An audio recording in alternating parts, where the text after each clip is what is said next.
Feathers McGraw. You have been found guilty of the attempted robbery of the Blue Diamond. If not for two upstanding citizens, you would have succeeded in your wicked plan. Morning, Gromit. How's my favourite pooch? Another great day of inventing beckons. Wait till you see the next thing I'm working on. A smart gnome. Call me Nobot. Oh, hey! Oh, look at him go. Oh, a Wallace onesie. It's really interesting to find out what a staple Wallace and Gromit are when you mention it to anyone of any age or gender. Because I feel like I've mentioned it to someone in the 20s, people in their 40s. It's really amazing, and it's surprising. It's been 20 years since the last feature. Is that right? Yeah, about that. Yeah, it is. Almost. Yeah, exactly. Yeah. 2004, 2005. Yeah. Gosh. Had you been wanting to do another feature and just waiting for the right idea, or kind of had you just been doing other things with the characters in that time? Well, we've been doing all kinds of things, haven't we? Yeah, both of those I know things. Merlin's been working all sorts of projects as well as. And the studio's been busy. And but it's like for a feature or even a short, we're always waiting for that big idea. You know, that kind of you know, with that comic, you know, the absurd thing about it. You know, something that really grabs your attention and almost demands to be made. And then this actually it didn't happen quite in one go. It started off as a short actually, and it was just the idea about Wallace inventing a smart gnome to help Gromit in the garden with his garden chores, and then it was lacking the sinister element of a motivated villain. And then years on, after many distractions, that was the big idea. What if Feathers was actually behind it? So it didn't start as a sequel. We didn't even intend to bring Feathers back, and then it just suddenly exploded into a feature-length film because it suddenly had a lot more drive. And how the characters evolved. I mean, I know they've kind of gone into video games. Which I haven't played any of the games, but I saw there were quite a few video games, which is probably how they've gotten more popular. Their mainstay is the short films and the feature films that we've made with Wallace and Gromit. But you're right, yeah, quite early adopters. I think it was PlayStation 1. There was a Wallace and Gromit computer game, and then they've had various iterations. And even just this year, we've had a VR experience that was Emmy nominated, and so Wallace and Gromit do fit very comfortably in the digital realm and in the live event. They're very versatile characters actually that are very comfortable in all sorts of different forms of entertainment, but the place where they kind of are their best is in films. Yeah, Merlin, I love your name, by the way, and I know you've been working with.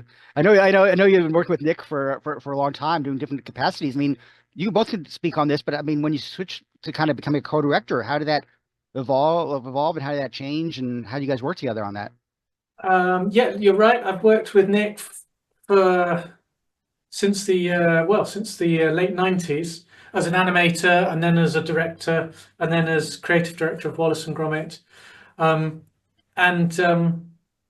You know, I was hugely honoured when Nick invited me to take the directing chair next to him, it's been a wonderful journey, and I think that the creative partnership that we've had over the years, you know, Nick gives a lot of trust to me to look after his characters whenever is appropriate, Nick has mentored me in many ways over the years, and so it's just been really a wonderful thing to be able to come together and work as in a creative partnership on a feature film like this. It's been really great. Yeah, Nick, you also worked with Mark Burton as a screenwriter. When you were working together, I mean, are there any puns which are just too much for Wallace and Gromit, or you ever get a point where like, okay, that's too far? It may seem like they're not edited or edited or anything. Yes, they are. Many shows with fun, and they are. The cringe factor is sometimes too much, even for us. Even for us, but they are quite heavily vetted because so many people suggest them to us, and so a lot of them are very good at the art department. While they're making something, they think, we thought, the label on this thing or whatever, the brand name could be this, this, and this, and it's like, Well, we end up being the pun police. yeah. But we try to just keep the good ones. The ones that make us laugh or groan the most. But for Were Rabbit, you had a couple Oscar nominees. You had Ray Fiennes and you had Helena Bonham Carter. Well, I actually did the junket for Were Rabbit at Toronto. So for this one, you didn't kind of bring on any. You didn't kind of bring on any names. You wanted to use some good voice actors, and we've got. I don't think he's hugely known internationally, but peterkay, who voices Chief Inspector Mac, or PC Mac as he was in Were Rabbit.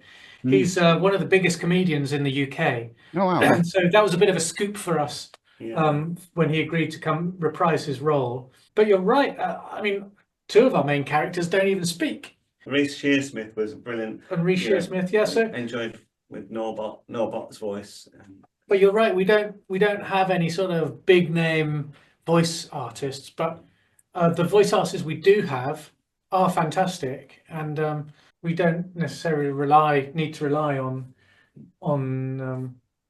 our famous name for a voice. So. No, we go for like the quality of the voice and what they bring to us, rather than their marketing potential. I mean, if they happen to be famous as well, then that's a bonus. Has the process of animation evolved a lot or changed a lot in the time you've been doing this, Nick, and Merlin also, you can step in and answer. Has the what? The process. Has the process for animation? I mean, I assume it's still claymation. It's still very much at the heart of it all. The ethos, the hands-on, the thumbprints. That's so important to Wallace and Gromit, and the stop motion. That won't change in the movies. But we have like Gromit embraced technology. We have to a little bit as well. It's like Nick says, the heart and soul of it is the handcrafted element. But we shoot on digital stills cameras.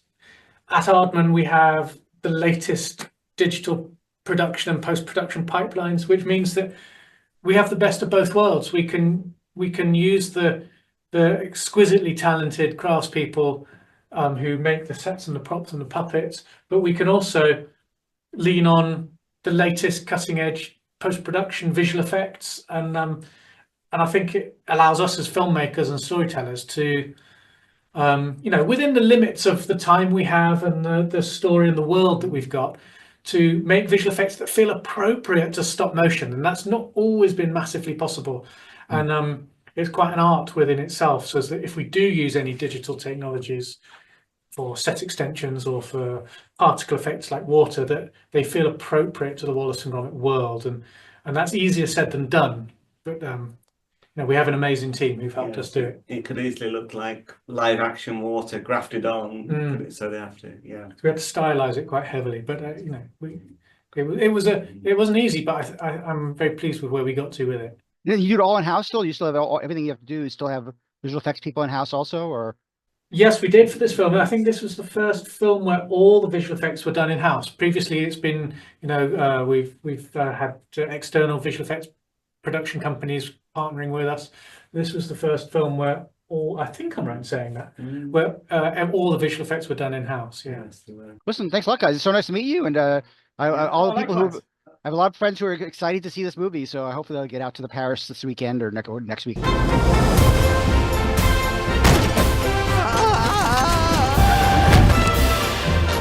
Good grief, it's you! Again!